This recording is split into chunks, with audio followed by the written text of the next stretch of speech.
In this video, guys, we're going to look at golden rules for trading with the VWAP. Stay tuned.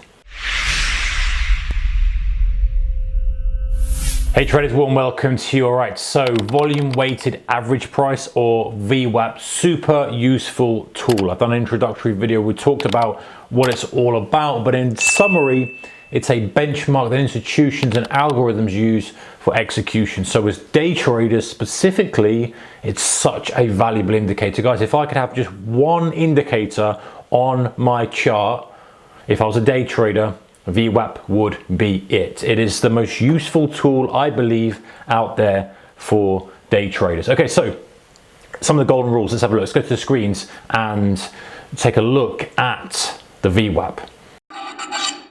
So the first golden rule, guys, is this, is if price is continually above the volume weighted average price, then we are only going to align ourselves with long trades. So for example, let's look at the SPY here. SPY is the ETF of the S&P 500. The only reason I'm using this is because if you're using the VWAP, it tends to be better. Obviously it's an intraday indicator. It tends to be better when used on the regular trading hours. So the 9:30 open New York time up until 4 p.m. close. So it tends to be better for that. Now, if you're using a 24-hour CFD or something like that, if you're trading index, it can still, obviously still has power, but as there's more volume done on it, it's actually volume weighted, it tends to have better effect if you're using it on a regular trading hour. So example, yesterday on the S&P 500 SPY ETF, the market stayed above the VWAP continually throughout the day. Any tests were bought, so that basically gives you a green light to say, okay, I'm only going to look for long trades. Now, are you just going to ignore it and go long at any point? No, but it's a good filter to say, right, we're pulling back into the last, we're pulling back here, we've got a little bit of trend line break, whatever it may be, I'm going to buy it for a scalp to the long side. Or any touches on VWAPs that fails, any wicks that push back up, I'm going to buy them, I'm going to put a stop below the low. So now, does the price often oscillate around VWAP? Of course it does. It doesn't always contain price. Look at the day before. It stayed under it for quite a long period of time, plenty of trades, and then it changed sentiment and started to close to the high side. Look, there's a bit of news on that as well. And same, you can also stay, above it, and then sentiment can change. Of course, sentiment can change, guys, which is why we always have to manage the risk. But the first rule is that if you align yourself with the long side above VWAP and with the short side below VWAP, that's going to help you out a lot. Now, there is a caveat to that. The final caveat before we move on to the next one is that if you have some sort of topping pattern above the VWAP, if you have some sort of reason to change the way you trade, then of course, like for example, if you're in a more rotational type market, then of course a lower high, higher low, this kind of stuff, and you want to take a mean reversion trade back to the VWAP, then fine. But if you have a strong trending type day, keeping yourself aligned with the VWAP is useful. Okay, so the second thing is, as we bring ourselves to rotational type day, is this. When you see the market oscillating around the VWAP like this, you can often extrapolate this movement and say, this is the movement, whatever that may be, whatever market you're trading, and here we've got a kind of a dollar worth of movement, isn't it?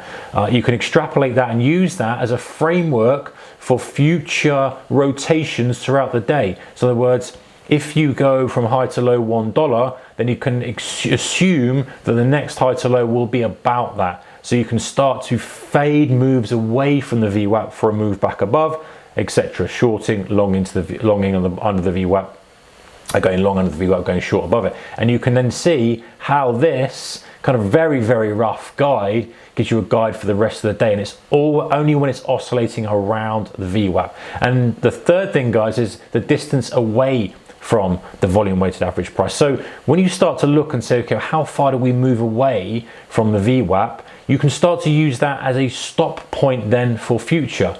So you go, right, well, the maximum we've moved away from the VWAP is X. Now, obviously, it's a bit of an unusual day because there's obviously something that came here and triggered this big high move. But if you've got a normal type of day like this, for example, you go, right, there's a distance from the volume weighted average price. I'm going to use that as a maximum area on the other side of the trade. So once we start to cross under it and we start to do some business below the volume weighted average price, I can use the maximum distance we were above it and then extrapolate that underneath and go, okay, well, this is going to probably contain price. And in fact, you know, it does. So you can start to use it as a bit of a tool. Now, is it holy grail? Does it always work? No, of course not. So hence we have to manage the risk, but these are some of the things that can really help us out. The other thing as well, guys, is that if we're closing, very often the market wants to close, depends on the situation, the market will either want to close and an extension. There's two types of closes. One is extended as far away from the VWAP as possible. The other is as close to VWAP as it's possible. So example of this is either acts as a magnet that repels price or a magnet that sucks price in. And very often you see that in the final hour of the day or the final 30 minutes of the day. This is what we're looking at. We're looking at a magnet type scenario. Either it attracts price, in this instance here, it tries to go lower, then pulls back price to it because the algos are trying to push it back to the VWAP, or it repels price and you get continuation of price away, closing at highs or lows. You know, very rarely, obviously you do get a middle ground, and it's kind of silly for me to say otherwise, but very often you either get a closing extremes away from the VWAP, the furthest it's been, or you get a suck back to the VWAP. Look at this one, furthest away it's been, probably just about the first the way it's been, first the way it's been. This one gets sucked back to the VWAP, this one gets pushed away, this one gets sucked back. So it's quite a good thing to use in the final hour of the day as a day trader. Gets pushed away again, gets pushed away again. You get the idea. So you either see the magnet north to north, if you like, repelling and pushing price, or you see it north to south and attracting price. So those are some golden rules to use. Very briefly, guys, golden rules to use, how you could use the VWAPs to hopefully assist your trading a little bit better. Take care, and I'll see you in the next one. Bye-bye.